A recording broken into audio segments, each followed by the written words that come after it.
Welcome to our channel, ladies and gentlemen. They say the voice of the people is the voice of God. And the Gen Z are even adding it more prominently that when we lose our fear, they lose their strength.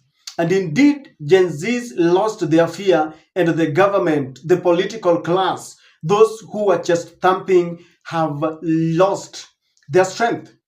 When they went to the streets about 3 weeks ago, it was a sustained protest, and some of the politicians dismissed them as people who are very non consequential. And I remember the majority leader in the National Assembly just called them non entities. Now, things got thicker, and William Ruto was pushed to the wall. He had to choose between the IMF and Kenya.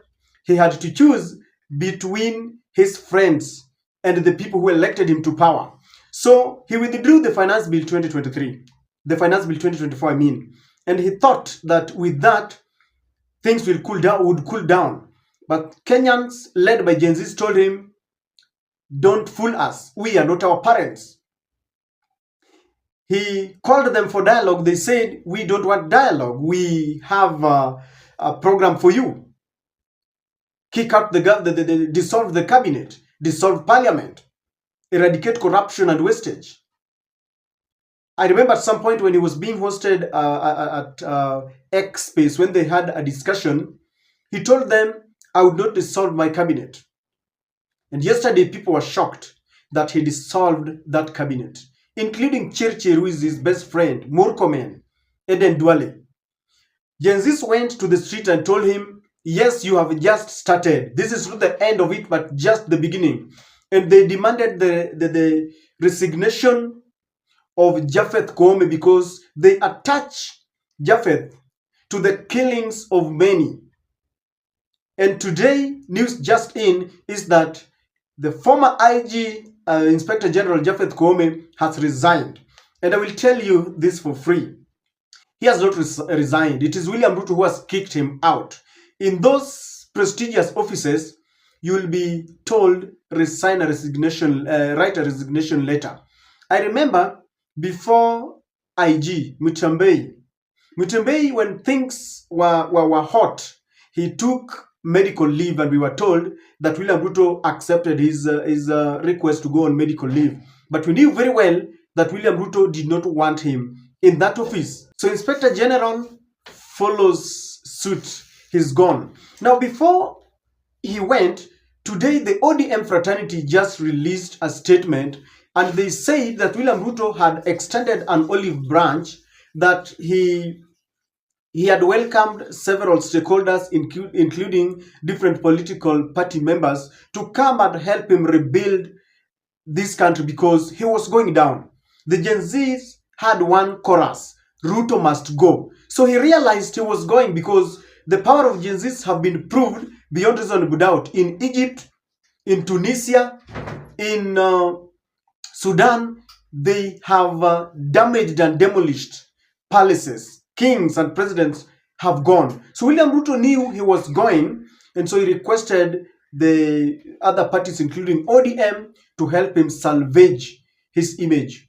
And one of the conditions that were read by Edwin Sifuna on behalf of the ODM is that they wanted Inspector General to be kicked out, because they were saying that even when they get to negotiations and they want to help William Ruto, the image of Inspector General elicits fear because he's been associated with very many deaths. You remember during the demonstrations of the Azimio supporters, he killed them and he was just thumping. And at some point, they even took pictures of some youths who were demonstrating in other countries, and they were touching them to Kenya. They were saying that the youths had become rowdy. So Inspector General was under siege. The ODM and the Azimio fraternity did not want him there. The youths did not want him there. This was happening at a time when there were a lot of demonstrations in JKUAT, because one of the students, you remember the one who went to parliament and was saying, hapa ni wapi, mlisema tutafika.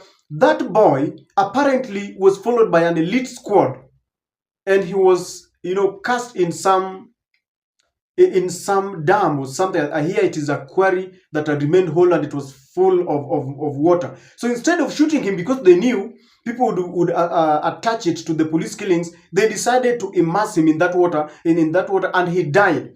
And Inspector General had become, in what many felt was incompetent. We have bandits raging in other in other parts of the country, killings of Gen Z, killing of Azimio supporters, and so no one wanted the Inspector General. He has gone. In his place, his deputy has taken over. The deputy is called Douglas Kanja. Douglas Kanja was appointed the Deputy Inspector General after an intense interview. So Douglas Kanja goes there in an acting capacity because William Ruto is still doing a lot of consultation. This time around, he has said he is listening to people. So, ladies and gentlemen, this is the power of the people. The finance bill suspended. The cabinet that William Ruto had said he would not dissolve has been dissolved. Now, Inspector General has resigned. And this is just the beginning. If you ask Gen Z, they are telling you, we will not be intimidated or we will not be hoodwinked by mere statements or resignations here and there. They are saying the Inspector General has gone. Now they are saying William Ruto should dissolve Parliament so that they get to election to elect those who they want. But William Ruto is begging on his knees. He's saying, allow me to complete my term. I will do whatever you want. I have dissolved the cabinet. We can now talk.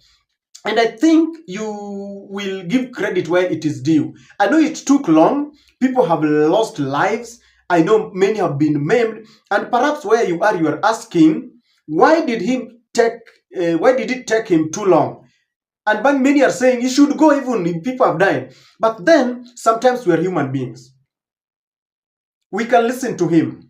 That is my personal opinion. Because we wanted to listen to him by action. And I think that is what Gen Z told him. We will only listen to you once you tell us that I have done this, this and that. Because they gave him a memorandum.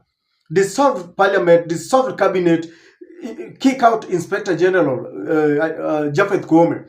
He has begun. It was the finance bill first. He withdrew it. So I think he is trying. You know, the problem with William Ruto is that many don't trust him. Even by doing this, some people are still saying that, you know, maybe you will appoint him into other government offices. Or they are saying that people like Chirchir, Davis Chirchir, Murkomen, Eden Duale, Moses Kuria, that William Ruto will find a way of fixing them somewhere. But the country is telling William Ruto that you have started a good job. We can forgive you just on the basis that you kicked out the cabinet, that you've kicked out the Inspector General, you know, that you withdrew the finance bill. But don't bring in more mischief.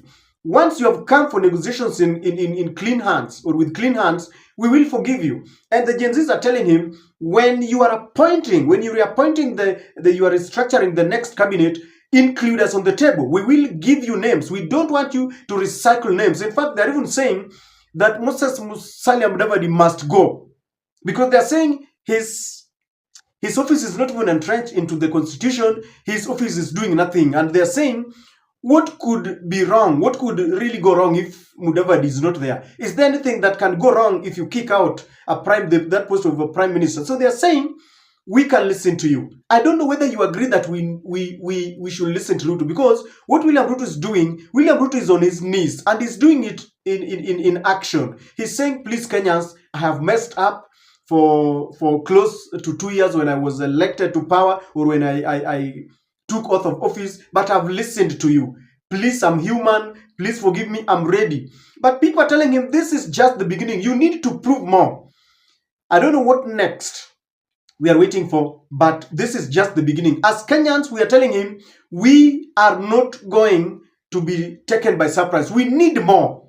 We need to see more of these names going. And so the Inspector General has resigned. I know more are to come. I don't know the credentials of the Deputy Inspector General, but it's the same system. If the inspector was killing people on the street, giving them instructions, I know this deputy is equally implicated. They are also saying, if you listen to Edwin Sifuna, that the Nairobi commandant, Adamson Bungei, must also go. So we are about to see names going. And if William Ruto is going to do this in good faith, and he decides that he wants to turn around this country, I can assure you that people are ready to forgive him. I don't know what you think, but that's my take.